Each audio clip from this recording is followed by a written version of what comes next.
Olá, sejam todos muito bem-vindos e bem-vindas. Bom dia, boa tarde, boa noite, seja qual for o horário que você escolheu para vir tomar esse café comigo, venha que vai ser muito divertido. Vamos começar? Antes de mais nada, eu peço que você já dê uma curtida nesse post, compartilhe o conteúdo com quem possa se interessar e se tiver dúvidas, deixe nos comentários, porque eu vou juntar as dúvidas dos comentários para fazer um vídeo respondendo a todos vocês. Então, vamos lá começar mais um episódio do nosso Café com Cura. Ontem nós falamos dos sentidos psíquicos, né, da energia Kundalini, dos chakras, e hoje nós vamos falar sobre o livre-arbítrio e a cocriação e também sobre o poder de observação e de ser a testemunha. Então eu vou ler algumas frases aqui interessantes, né, e depois eu vou explicar como eu entendo essa parte do livro, quando ela fala sobre o livre-arbítrio e a cocriação, tá? Ela diz, olha, é importante considerar o conceito de liberdade no que se refere à meditação e oração para o indivíduo.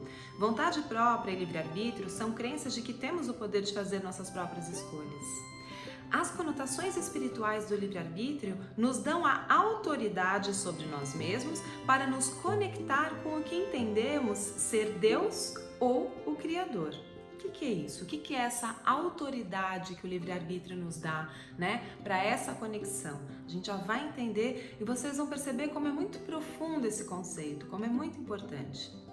No Theta Healing, temos livre-arbítrio para nos conectar com os aspectos internos e externos do divino dentro de nós e com aquilo que está fora. Isso vai ficar mais claro quando a gente entender o que é a imaginação, que é a visualização, tá? O Criador nos ama o suficiente para nos dar também a oportunidade de experimentar a alegria da vida, sem interferências ou julgamento. Nossa existência aqui pode ser percebida como uma bela experiência de aprendizagem, de exploração física, mental e espiritual. É através do dom da cocriação ou sinergia com Deus que se torna possível trazer o Criador para a nossa realidade a fim de curar os outros e a nós mesmos. Unidos com o Criador, nos tornamos a testemunha. A gente vai a seguir explicar o que é o poder de observação e a testemunha, mas eu quero falar sobre esse pedacinho tão pequenininho e que eu demorei para entender com profundidade o que estava dito aqui. Então eu quero falar um pouco sobre isso. Mas para explicar esse trechinho, eu vou seguir um pouco, tá? Como eu disse, quando eu li, eu fiquei um pouco confusa nessa parte do livro. É um pedacinho tão pequeno, mas eu não consigo concluir uma leitura se eu não tiver um entendimento completo de cada frase que tá aí. Então, eu vou adiante, tá bom? Não liguem para os meus rabiscos, mas olha, o que eu li para vocês foi essa partezinha aqui, o que tá grifado. Agora a gente vai explicar essa parte aqui, que é o poder da observação e de ser a testemunha, onde nós vamos falar sobre imaginação. Então, quando a gente concluir esse entendimento, que é muito legal, eu vou voltar nessa parte para a gente realmente deixar bem claro o que é esse livre-arbítrio para podermos criar com Deus, tá bom? Para podermos criar em sinergia com Deus. Então vamos falar sobre o poder da observação, né, e de ser a testemunha. A arte do Theta Healing é entrar numa onda teta profunda para poder criar nesse estado, em conexão com tudo que há e com o seu subconsciente, curas, leituras e manifestações. Para que isso aconteça, é necessário testemunhar a energia da cura do Criador até que todo o processo tenha sido concluído. O que isso significa? Que quando eu vou à teta com um paciente ou comigo mesma e eu comando uma cura, eu comando uma manifestação, eu comando que me seja dada uma leitura intuitiva de alguém, eu preciso testemunhar, né, na minha visualização, que todo esse processo feito pelo Criador seja totalmente concluído. Se eu não testemunho esse processo realizado pelo Criador, porque não somos nós que fazemos as curas e as manifestações, é tudo do Criador, da energia da fonte, se eu não testemunho esse processo, a minha mente não aceita isso como realidade. Por quê? Porque para que a sua mente aceite qualquer coisa como real, tem que ter uma imagem muito bem formada lá dentro, tá? Então, para que uma cura aconteça, uma manifestação aconteça, é preciso que você observe, que você testemunhe alguma coisa até o final. Dessa forma, a sua mente realiza que aquilo aconteceu e o Criador, que está experienciando essa vida através de você, né? Esse fragmento dele que vive através de você, também entende isso como uma realidade aqui no plano físico, onde ele está experienciando através de nós. Então ela diz o seguinte: nada acontece na natureza sem que seja visto ou testemunhado. Nossa mente não aceita algo como real até que seja formada uma visão marcante sobre isso. Quando se torna uma visão, é aceito como real tanto para nós quanto para o Criador. É por isso que o desenvolvimento das habilidades de visualização é tão importante. Por que a gente insiste aqui tanto na arte da visualização, né? Por que o Theta Healing e os cursos treinam tanto a arte da visualização? Exatamente por isso. Se você não tem uma imagem formada, sua mente não aceita como realidade. Por exemplo, esse copo. Se um dia ele esteve na mente de alguém, como potencial ele esteve na mente de alguém, mas ele passa a ser real a partir do momento que pelo menos a primeira pessoa veja, forme uma imagem dele na mente e testemunhe isso como realidade, né? E o Criador, que está em tudo que há, mas que está experienciando essa vida material através de cada uma das suas criações, que somos nós, para ele também se torna real quando a sua mente torna isso real para você. E olha que interessante, quando a gente fala de formar uma imagem, não significa que você esteja vendo de verdade, né? Então, por exemplo, se existe um país de um nome que você nunca ouviu falar, o país pode existir, ter gente lá, ter seus costumes e tudo, mas se você nunca ouviu falar no nome desse país, ele não tem realidade dentro do seu universo particular, ele simplesmente não existe. A partir do momento que você viaja para esse país, ele passa a ser real dentro da sua mente, porque você formou uma imagem real. Mas pode ser que alguém te conte sobre esse país. Num livro de histórias, por exemplo, você nunca veja. Mas enquanto você está ouvindo e está imaginando aquela história contada, você está também formando imagens na sua mente. E isso vai fazer com que isso se torne realidade dentro da sua mente. A mente não distingue o que é fantasia, o que é realidade, o que é imaginação. Dentro da mente, sempre que se forma uma imagem, aquilo se torna real. Quando observamos um objeto externo à nossa percepção, nós requisitamos uma sequência de neurônios, ou seja, uma sequência de padrões de disparos para que essa imagem seja formada no cérebro. Quando apenas imaginamos esses objetos, a mesma sequência de padrões de disparos é criada na mente para formar essa imagem. Isso prova que o cérebro não faz diferença entre a imaginação e a realidade. E aqui todo mundo tem que ouvir. Alunos maravilhosos dos cursos básicos que começam a falar: eu não consigo visualizar. Logo aqui no comecinho do livro a gente já tem isso aqui da Havaiana precioso, Todo mundo visualiza, tá bom? Então chega desse papo, não consigo visualizar, isso não é pra mim, eu não tenho esse poder. Todo mundo visualiza. Quer ver? Olha o que ela diz aqui. Todo mundo visualiza. No entanto, algumas pessoas pensam que a visualização acontece atrás das pálpebras. Não é assim que acontece. A visualização se dá no lugar onde vemos nossas memórias. Algumas pessoas chamam isso de sentir. As pessoas muitas vezes confundem o que é sentir e o que é ver. Se você sentir que uma cor é verde, então você está visualizando. Da mesma forma, uma pessoa pode dizer: eu sinto que você tem uma mancha no seu fígado. Essa também é uma forma de visualização e seria bom se a pessoa se desenvolvesse nesse processo. Na visualização, nós visualizamos com todos aqueles sentidos que trabalhamos ontem. Então, às vezes, você não olha, você não é uma pessoa muito imagética, mas você tem o seu chakra do plexo solar muito aberto e você é uma pessoa totalmente empática. Então, quando você capta através da empatia, lembra que eu falei ontem que a empatia é a capacidade de você sentir do outro, do ambiente, aquilo que está presente naqueles objetos e naquelas pessoas? Então, isso também é uma forma de visualização. Quando você vai até o Criador, pede uma leitura intuitiva, pode ser que você receba informações através de imagens, mas pode ser que você sinta, por exemplo, um incômodo estomacal que aquela pessoa tenha, uma coceira na cabeça que aquela pessoa tenha, você vai sentir em menor grau aquilo. Isso é uma visualização através do seu sentido empático. Tá? Pode ser que você não veja nada, mas que você ouça. De repente você tem o sentido da clareaudiência desenvolvido e você escuta uma voz falando com você: olha, essa pessoa tem isso. Pode ser que você simplesmente saiba a verdade daquela pessoa, porque o seu sentido profético através do chakra da coroa e da conexão com a fonte te traz essas informações e você simplesmente sabe o que é, sem que você faça imagens. Então, gente, todo mundo visualiza. Eu vou dar um exemplo bem prático disso.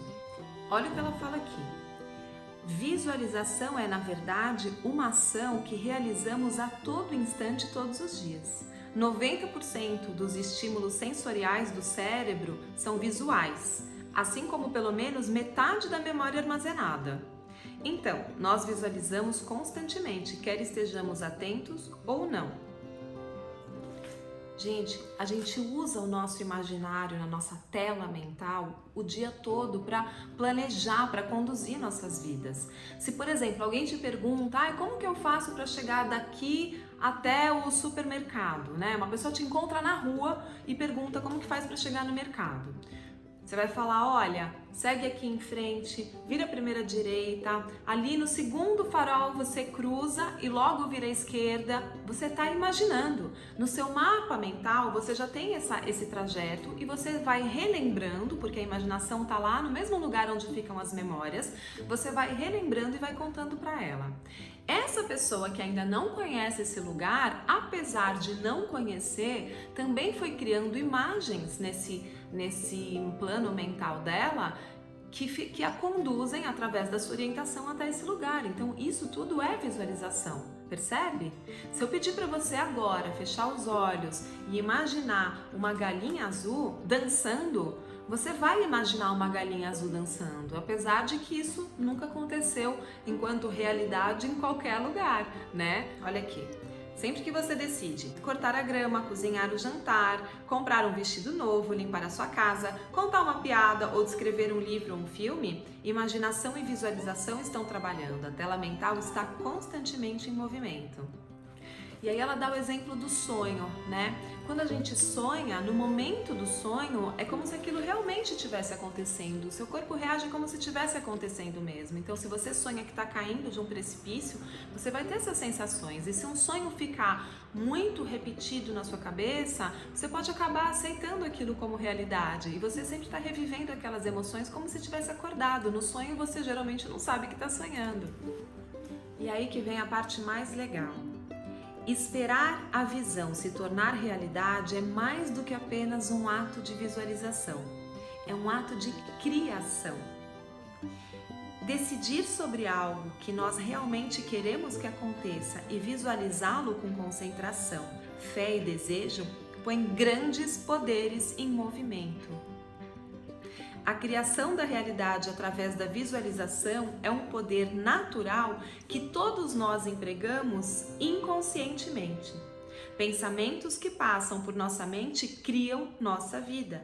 É apenas a percepção da imaginação e da realidade que causa confusão em algumas pessoas.